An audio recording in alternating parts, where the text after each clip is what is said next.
どうも皆さんお疲れ様です。敷島テトラです。酒飲みてー。人生にはアルコールが飲みたい時とアルコールが飲みたい時がありますよね。敷島はこのチャンネルのアルコール濃度を高めていきたい。もう仕事なんてどうでもいいじゃないですか。敷島は今日ビールを飲みに行きたいんです。というわけで本日は埼玉新都心駅にやってきました。ここでは本日欅広場ビール祭りという名前のビアフェスが開催されています。今日は酒を飲みます。というわけで会場に到着です。この欅広場ビール祭りというイベントは毎年春と秋に開催されるイベントで、秋は埼玉スーパーアリーナの中、春は屋外で開催されています。以前にもこのイベントに行く動画を出したことがあるんですが、その時は秋だったので屋内でした。春は屋外開催なので天気が悪いと相当辛いんですが、今日は運よく晴れでした。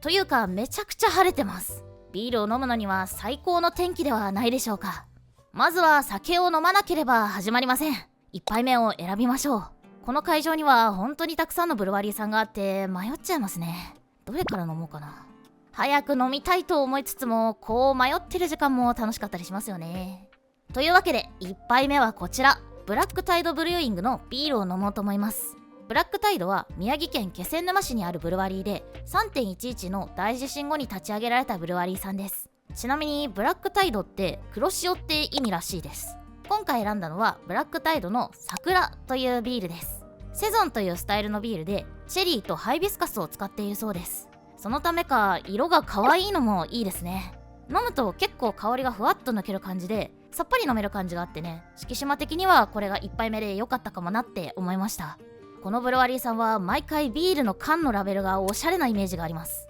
敷島ビールで缶を飲むときは結構ラベルを見ちゃうんですけど、ここのブルワリーのラベルってなんか毎回おしゃれなんですよね。そもそもブルワリーのロゴもかっこよくて、そういうブルワリーって記憶に残っちゃいますよね。美味しかったです。ごちそうさまです。1杯目も飲んだことですし、次行きますよ。次2杯目はこちら、八ヶ岳ビールタッチダウンのトラハチ爆酒というビールを飲みました。これはタッチダウンさんと台湾のブルワリー台風ブルーイングとのコラボビールで、タッチダウンの定番商品清里ラガーをベースに台湾ウーロン茶を副原料に使ったビールです。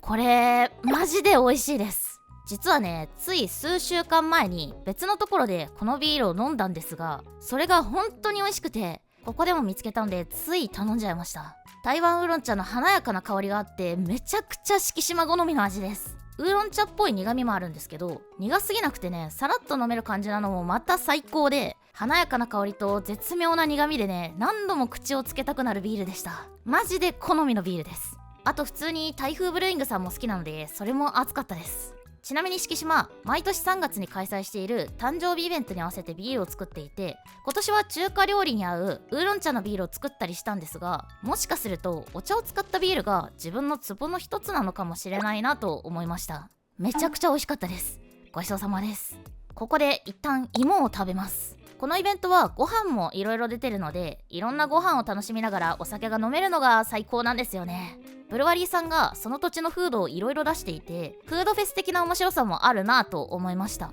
あとブルワリーさんの方でノンアルとかジュースなんかを出してるところもそこそこあったりするので、子連れのお客さんも多かった印象でした。敷島のいた席はテントの隙間のかなり静かな場所だったんで、そのせいか周りは子連れのお母さんが結構いましたね。確かにこういうイベントだったらピクニック気分で来れるのかもしれませんね。子供たちには昼から飲酒をしてベロベロになる VTuber の姿はどう映ったのでしょうか。3杯目はこちら、 TY ハーバーのビールを飲むことにします。 TY ハーバーは東京の天王洲アイルというところにあるブルワリーです。天王洲アイルの運河沿いに激おしゃれなレストランがあって、その中で醸造をしています。敷島、一時期天王洲アイルで働いていたことがあって、たまにこのレストランにランチを食べに行っていたんですが、その頃はね、あんまりビールも飲んでなくて、店内になんかでかい謎のタンクが置いてあるハンバーガーのめちゃくちゃうめえ店という印象でした。謎のでかいタンクがビールの醸造タンクだったというのを知ったのはその会社を辞めてからでしたね。そんなわけで TY ハーバーのビールを飲みます。梅干しゴーゼというビールとウォーターメロンサワーエールというビールがあって、どっちにしようかすごく悩んだんですけど、結局ウォーターメロンサワーエールにしました。こちらはね、サワーとは言いつつもめちゃくちゃ酸っぱいっていうわけではなかったんですが、スイカが持つウリっぽい風味があって、この暑い気候に合うとっても爽やかなビールでした。ウリっぽい香りのするものってすごくね、季節感を感じられて好きなんですよね。ちなみにこの日、スイカを副原料に使ったビールを会場で 3,4 種類ぐらい見かけたんですけど、もしかしてそういうの流行ってるんですかね。それとも時期的なやつなんでしょうか。めちゃくちゃ爽やかな風味があってとても美味しかったです。ごちそうさまでした。さて、かなり酔っ払ってますが、次に行きます。次はイエロービアワークスさんのビタポを注文。このブルワリーさんは他にも変わったビールをいろいろ出されていたんですけど、これが特に気になってしまったので注文しました。これはサワーエールにビタミン系ドリンクとスポーツドリンクをミックスした飲み物みたいで、サウナ後に飲むオロポを意識した飲み物だそうです。これすごい面白かったですね。ビールのイベントに来て言うことじゃないんですけど、ビールを続けて飲んでると途中でちょっとビールっぽくない変わったものを飲みたくなるんですよ。で、この飲み物はまさにその気分にぴったりな味がしました。敷島はそもそもエナドリ的な飲料の味が好きで、しかもこのベースになっているビールはサワーエールを使ってるので、酸っぱさが追加されてるのと重すぎない感じなのも良かったですね。サウナ後に飲めちゃいそうな味だったんですけど、アルコール度数はしっかり 5% あるらしく、ちゃんとお酒でした。酒を飲むと腹が減るということで、ホタテチャウダーを頼みました。これめっちゃ美味しかったです。別にホタテであることを疑っていたわけではないんですが、これマジでホタテでした。中にね、ホタテがゴロゴロ入ってて、むしろホタテがメインなのかチャウダーがメインなのかよくわからないくらいゴロゴロしてました。一緒についてきたバケットにも合う美味しいチャウダーでした。結構酔っ払っちゃったので、さっきのでビールは最後にしようと思ったんですが、ホタテをちゃうってたらあとちょっとだけ飲めそうだなと思って、あと1杯だけ飲むことにしました。最後はなんか甘いの飲みたいなと思って、姫ビールのイオカンフルーツエールを注文しました。これはね、ジュースや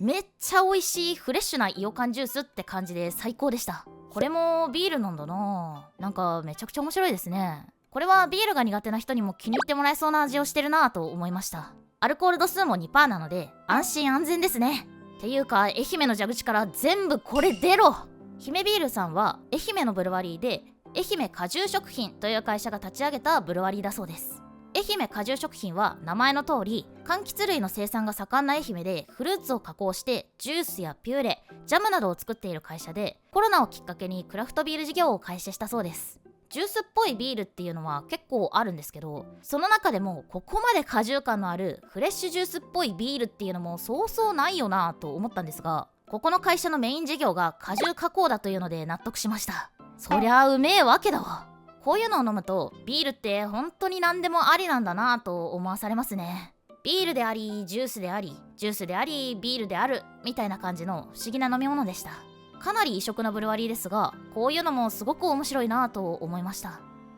締めといえばデザートも必要ですよね。というわけでデザートを購入します。愛媛県のブルワリー DD4D がビールを使ったジェラートというものを販売していたので、気になって購入してしまいました。フレーバーが4種類あったんですが、敷島は今回ヘイジー IPA を使ったジェラートを購入しました。皆さん見たことありますか？ジェラートの成分表記のところにアルコール 3% って書いてあるの。実質食べる酒ですね。これ中に柑橘系の皮が入ってるっぽくて爽やかな味ですごく美味しかったです。でもね、しっかりビールの味しましたね。これが大人のデザートってやつか。さっぱり食べられて美味しかったです。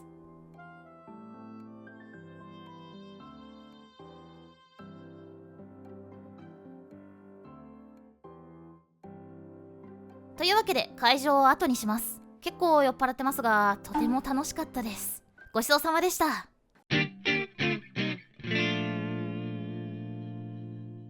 というわけで今回は春の欅広場ビール祭りに行ってきました。めっちゃ楽しかったです。普段ね、お店で飲むとなるとどんなビールを飲もうか結構悩んじゃうんですけど、こういうフェスだと気になるビールにバンバン挑戦できる感じがいいですね。飲み比べセットがあったりフードも充実してるので、何人かで行ってシェアするのもおすすめです。ちなみに会場は現金もしくは PayPay での決済 OK っていう感じでした。一部店舗では PayPay 以外の決済もいけた気がしますが、基本的に PayPay しか使わなかったので記憶が定かではないです。なのでこのイベントでは最悪スマホだけ持っていけば楽しめます。酔っ払って財布をなくしがちな方にも安心のイベントですね。このイベントは次回は秋に開催されるらしいということなので、ぜひ行ってみてはいかがでしょうか。というわけで今回はここまで。